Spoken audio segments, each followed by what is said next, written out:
今集5分鐘新聞：香港的國際學校入學門檻有可能降低。有2026年 Summer Camp 夏令營懶人包資訊。最尾，香港學堂國際學校 Grade 12學生100%通過 Global Citizen Certificate， 立刻開始。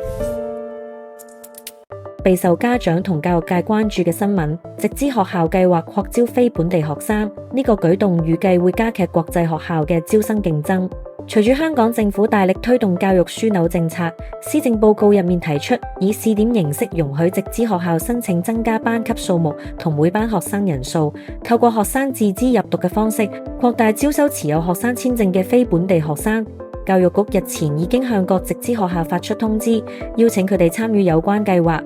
計劃由2026至27學年起年正式落實。參加呢個計劃嘅直資學校可以將報讀非本地課程嘅學生比例上限調升到49%，同時嚟亦可以將10%嘅學費收入轉移到學校儲備用進行工程建設、提升校園設施等用途。據了解，目前超過一半62%嘅直資學校計劃由2026至27學年起擴大非本地學生嘅招生比例。喺本地學齡人口持續下降嘅情況下，直資學校希望通過招收更多內地同海外學生維持營運，呢樣無疑會令佢哋同傳統國際學校喺高端教育市場上形成更直接嘅競爭。另一則新聞，好多家長暑假都會諗住俾小朋友參加 Summer Camp， 好好利用假期，換個環境同方式學習。嚟緊同大家分享幾間學校嘅 Summer Camp， 有興趣可以參考下。第一間漢基國際學校，漢基嘅 STEM 夏令營一向都係家長心入面嘅頂級選擇。2026年嘅課程仲同聯合國可持續發展目標主題、遊戲設計、機器人工程、XR、虛擬實境、探索、AI 商業孵化，對象4至10年級學生、校外生亦都歡迎報名。時間2026年6月尾到7月初，特點有業界嘅導師親自指導，着重將科技用喺解決真實世界嘅問題上面，唔係淨係學理論。詳情喺資訊欄。第二間英基學校協會。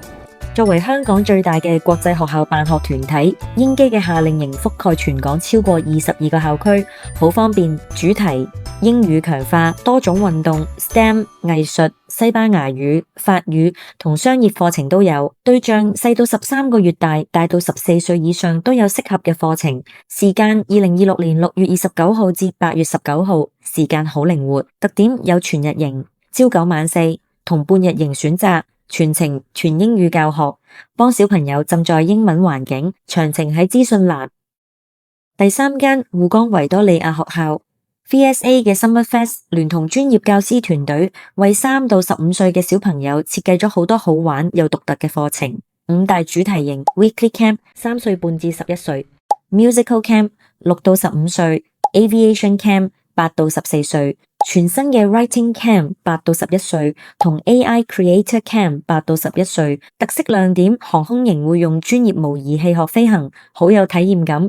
AI Creator 營就帶小朋友從倫理學開始，一路到實戰，整出屬於自己嘅 AI 語言，主要係英語同普通話，視乎具體課程而定。時間2026年7月6號到8月7號，可以按周報名，唔使逼住報成個假期。詳情喺資訊欄。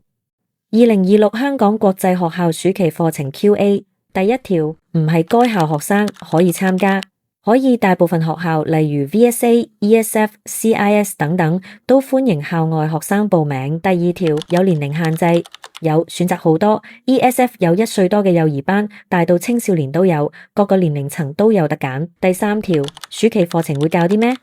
內容超多元，除咗英文同運動，2026年最熱門嘅就係 AI 創作、模擬飛行、音樂劇同 STEAM 機械人，好多新穎嘅課程。最後一則新聞，香港學堂國際學校 Hong Kong Academy 喺4月尾嘅時候，專登為12年級嘅學生搞咗個最後一日上課嘅慶祝活動，頒咗全球公民證書 Global Citizen Certificate 同埋文憑俾佢哋。講到 HKA， 佢係香港唯一一間有提供 Global Citizen Certificate 嘅學校。班學生都有分享呢個計劃點樣幫到佢哋有目標咁去培養技能，而呢啲技能正正係佢哋將來喺全球範圍入面做領袖，去到成功所需要嘅。最勁嘅係呢個全球公民證書嘅通過率有100%，所以班畢業生而家已經準備好迎接下一個挑戰，而家就踏入備考假期，為咗即將到嚟嘅 IB 終極考試做足準備啦。鍾意呢啲實用資訊嘅家長們，一齊 like 同埋 share 啦 ！Subscribe Alumni G， 加入我哋國際新聞資訊圈，每週更新升學動態，下次見。